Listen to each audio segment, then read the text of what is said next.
നമസ്കാരം. ജയം ടോക്സിലേക്ക് സ്വാഗതം. തെരഞ്ഞെടുപ്പിൽ ഇപ്പോൾ ഏറ്റവും വലിയ ചർച്ചാ വിഷയം രണ്ട് സുധാകരന്മാരാണ്.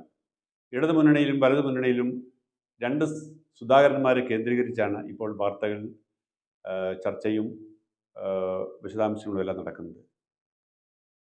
ഇപ്പോൾ ഏറ്റവും ഒടുവിൽ എല്ലാവരും ഉറ്റുനോക്കിക്കൊണ്ടിരിക്കുന്നത് കെ സുധാകരനിലേക്കാണ്. മുൻ KPCC പ്രസിഡന്റും മുൻ മന്ത്രിയുമൊക്കെ ആയിരുന്ന, ഇപ്പോഴത്തെ കോൺഗ്രസിൻ്റെ പാർലമെൻറ്റ് അംഗവും വർക്കിംഗ് കമ്മിറ്റി അംഗവും ഒക്കെ ആയിരിക്കുന്ന സുധാകരൻ തെരഞ്ഞെടുപ്പിൽ മത്സരിക്കുന്നോ ഇല്ലയോ, അദ്ദേഹത്തിന് സീറ്റ് കൊടുത്തോ ഇല്ലയോ, ഒരു അനിശ്ചിതത്വത്തിലാണ് ഇപ്പോൾ കാര്യങ്ങൾ നീങ്ങുന്നത്.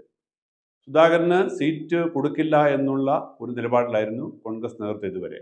അതിന് കാരണം സുധാകരനോടുള്ള വിരോധമൊന്നുമല്ല, പാർലമെൻറ്റിൽ വിജയിച്ച പാർലമെൻറ്റ് അംഗമായിരിക്കുന്ന കോൺഗ്രസിൻ്റെ MP-മാരാരും നിയമസഭാ തെരഞ്ഞെടുപ്പിൽ മത്സരിക്കേണ്ടതില്ല എന്നൊരു തീരുമാനം ഹൈക്കമാൻഡ് എടുത്തു.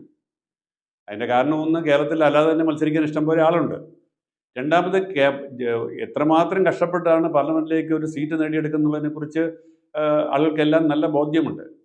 ആ സാഹചര്യത്തിൽ കയ്യിലിരിക്കുന്ന പാർലമെൻറ്റ് തെരഞ്ഞെടുപ്പിലെ വിജയത്തിൻ്റെ, അല്ലെങ്കിൽ കയ്യിലിരിക്കുന്ന പാർലമെൻറ്റ് സീറ്റ് നഷ്ടപ്പെടുത്തിയിട്ട് അസംബ്ലി സീറ്റിലേക്ക് പോവുക എന്നുള്ളത് ഒരു മണ്ടത്തരമാണ് എന്നുള്ളതിനെക്കുറിച്ച് യാതൊരു സംശയവുമില്ല. എന്നിട്ടും ചിലർക്ക് മത്സരിച്ചേ തീരൂ. അപ്പോൾ സുധാകരന് പാർലമെൻറ്റ് വേണ്ട, അസംബ്ലി മതി. സുധാകരൻ മത്സരിക്കുമ്പോഴുള്ള പ്രശ്നമെന്ന് പറഞ്ഞാൽ, അപ്പോൾ അടൂർ പ്രകാശനും വേണ്ട. അങ്ങനെ സുധാകരനും അടൂർ പ്രകാശും അസംബ്ലിയിലേക്ക് മത്സരിക്കാൻ തയ്യാറായി ഇറങ്ങിയാൽ അവരുടെ പിന്നാലെ മത്സരിക്കാൻ വേണ്ടി കോൺഗ്രസിൽ ഒരു കൂട്ടം ആൾക്കാരുണ്ട്.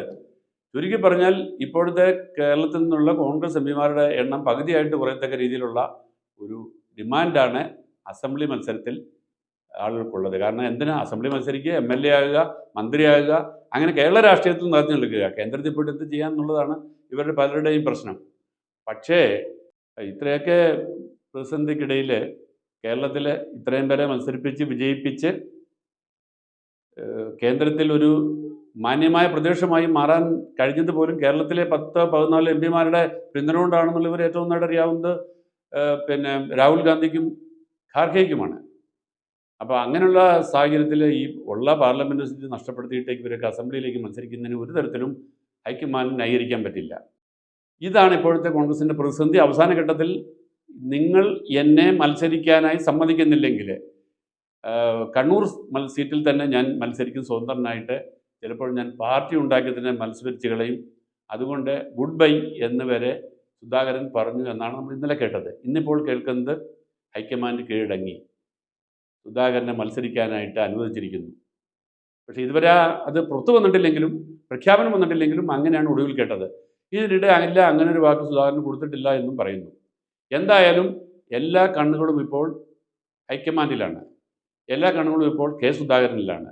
അപ്പോൾ സുധാകരൻ തെരഞ്ഞെടുപ്പിൽ മത്സരിക്കുമോ, സുധാകരന് സീറ്റ് നിഷേധിക്കുമോ, നിഷേധിച്ചാൽ എന്തായിരിക്കും അതിൻ്റെ കോൺസിക്വൻസ്, സീറ്റ് കൊടുത്താൽ എന്തായിരിക്കും അതിൻ്റെ കോൺസിക്വൻസ്? കാരണം സുധാകരന് സീറ്റ് കൊടുത്തു കഴിഞ്ഞാൽ ഉണ്ടാകുന്ന ഏറ്റവും വലിയൊരു പ്രശ്നം എന്ന് പറഞ്ഞാൽ, എന്തായാലും സുധാകരൻ കണ്ണൂരിൽ ജയിക്കും, യാതൊരു സംശയവുമില്ല.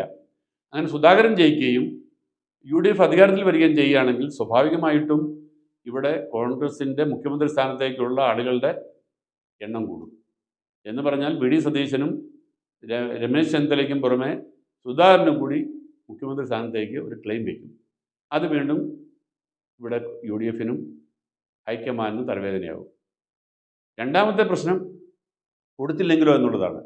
കൊടുത്തില്ലെങ്കിൽ സുധാകരൻ ഒരു പാർട്ടി ഉണ്ടാക്കി കുറേ പേരെ സുധാകരൻ്റെ സ്ഥാനാർത്ഥികളായിട്ട് മത്സരിപ്പിച്ചാൽ, അല്ലെങ്കിൽ സുധാകരൻ BJP-യിൽ പോയാൽ സ്വാഭാവികമായിട്ട് കോൺഗ്രസിന് ക്ഷീണമുണ്ടാക്കും. പ്രത്യേകിച്ച് മലബാർ ഏരിയയിൽ സുധാകരനെ ഇപ്പോഴും ഇഷ്ടപ്പെടുന്ന, സുധാകരനോടൊപ്പം നിൽക്കുന്ന കുറേ പ്രവർത്തകരുണ്ട്. അവർ തീർച്ചയായിട്ടും പാലം വലിക്കും. അപ്പോൾ സ്വാഭാവികമായിട്ടും 5-6 സീറ്റ് നഷ്ടപ്പെടാൻ കാരണമാകും UDF-ന്. ഒരുപക്ഷെ 5-6 സീറ്റിൻ്റെ പേരിലാണ് UDF-ന് ഭരണം നഷ്ടപ്പെടുന്നതെങ്കിൽ ഇപ്പോൾ ഈ സുധാകരനെ മത്സരിപ്പിക്കുന്നതിനെതിരായിട്ട് നിൽക്കുന്ന കോൺഗ്രസിലുള്ളവർ പോലും അന്ന് ചോദിക്കും, സുധാകരൻ ആ സീറ്റ് കൊടുത്തിരുന്നെങ്കിൽ ഈ പ്രശ്നം വല്ലതും വരുമായിരുന്നോ, ഭരണം കിട്ടുമായിരുന്നില്ല എന്നൊക്കെ ചോദിക്കും. അപ്പോൾ ഇത്തരത്തിലുള്ള പ്രതിസന്ധികൾ ഒരു വശത്ത് കോൺഗ്രസ് ഹൈക്കമാൻഡിനെ സംബന്ധിച്ച് നിലവിലുള്ള MP-മാരുടെ എണ്ണം കുറയ്ക്കാതെ നിർത്തുക, മറുവശത്ത് കൂടുതൽ പേര് മത്സരിക്കുന്ന ഒഴിവാക്കാൻ കഴിയുക. കാരണം ഇത് കേരളത്തിൽ അനുവദിച്ച മറ്റ് നിയമസഭാ മത്സരങ്ങളിലും മറ്റ് നിയമസഭാ ഇലക്ഷനിലെ സ്ഥാനാർത്ഥിത്വത്തിലൊക്കെ പ്രശ്നം വരുമെന്ന് അവർക്കറിയാം. അപ്പോൾ ഇതുപോലെ ഒരു ഗുരുതരമായ ഒരു പ്രശ്നത്തെ എങ്ങനെ മറികടക്കാൻ ശ്രമിക്കുന്നു എന്നുള്ളിടത്താണ് ഹൈക്കമാൻഡിൻ്റെ ഇപ്പോഴത്തെ വിജയം നിലനിൽക്കുന്നത്. എന്തായാലും കേരളം കാത്തിരിക്കുന്നത് കെ സുധാകരൻ മത്സരിക്കുമോ, മത്സരിച്ചാൽ അത് കോൺഗ്രസിൻ്റെ സ്ഥാനാർത്ഥിയായിട്ടാണോ അതോ BJPയുടെ സ്ഥാനാർത്ഥിയായിട്ടാണോ അതോ സ്വതന്ത്രനായിട്ടാണോ, ഇത്തരം കാര്യങ്ങൾ ഇനി ഏതാനും മണിക്കൂറുകൾക്കുള്ളിൽ നമുക്കറിയാം.